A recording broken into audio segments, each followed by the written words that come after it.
Here we're going to take a further look at hatching. So in the first tutorial we saw how to create a simple rectangle of hatching, and this was our rectangle there. We added extra points into the boundary and also added an island to it.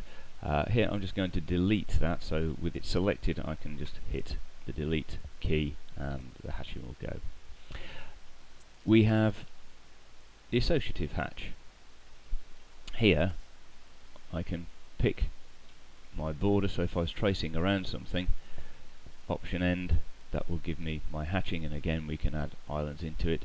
If we pick the tool and we'll just click around maybe our border here, option end, that will give me my hatching. Now that's fairly straightforward, great if you just have small areas, but what can be very nice is to be able to hatch those automatically. So I'm just going to select those and hit delete once again. Let's take a look at inside. Now inside does exactly what it says. It hatches inside an area. So if I pick inside here, it will hatch it. If I pick inside there, you see we haven't got much in the way of hatching there because the lines are very close together, and it will hatch the individual areas. Okay, and if I pick that, you'll see that it's a hatch object that I can move around as well. So let's take another look at this. I'm just going to remove these two bits of hatching there. We can see the boundaries of the hatch indicated by the grip points, and consider that we want to hatch this time the whole thing. So yes, we can do it by indicating in all three areas. We could also use the rectangle command and pick diagonally opposite corners, or maybe the associative tool and literally click around point by point. But there is another option. If we choose inside and then indicate not inside the object but above it, what we find is that Caddie will actually hatch the entirety of the object for us. So how does this work?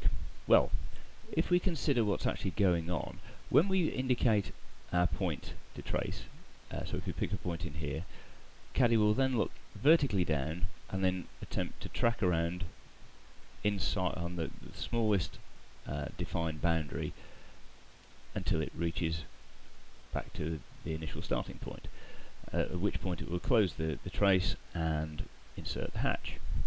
Now if we pick above, what happens is Caddie will again try to trace around, but it can't go clockwise this time, so it's effectively going down here. Again it will try to go around, and we end up tracing effectively the outside of the object, which will leave us with a hatch for the whole of the object, so it will hatch all areas inside of that.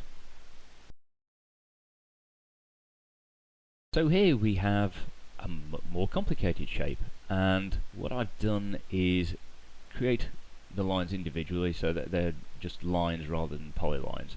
So you can see we don't have to have polylines to do anything particularly special with the hatching here. We can just use the commands that we have. Going to use the inside tool once again, and if I pick individual areas, so if I pick inside of there, you'll see it will trace around, including the arcs and the lines, so we don't have to do it manually. Incidentally, we do have polyarc and polytrack commands, but I'm not going to deal with those there. If you are doing manual traces, they're useful for picking around arcs. But as we've seen here, we can trace automatically inside particular areas. Going to delete that, and just using the delete key once again after selecting it, then go to the inside trace once more, and then just point above the shape. Not out here, because if I point out here it won't find anything. So that if I point here, you see nothing happens.